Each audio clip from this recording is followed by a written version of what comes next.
Hafsa Mohamed Luqmaan, a 23-year-old Somali girl who went missing in Nairobi's Eastleigh neighborhood, has been rescued by police in Kayole.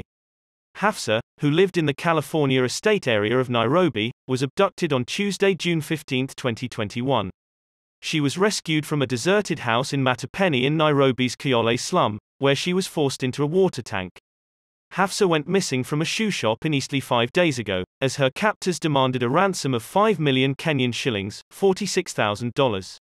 Family members who spoke to media said they had not paid the ransom demanded by the kidnappers. Investigators say they are questioning the suspects and have arrested a 24-year-old man in the case.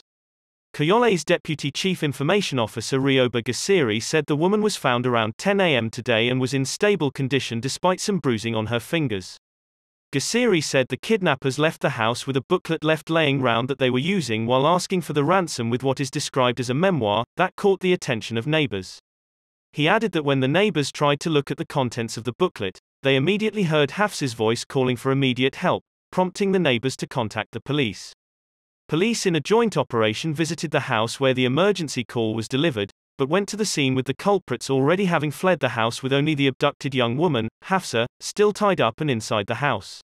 One of the suspects was later arrested in a nearby neighborhood, authorities said.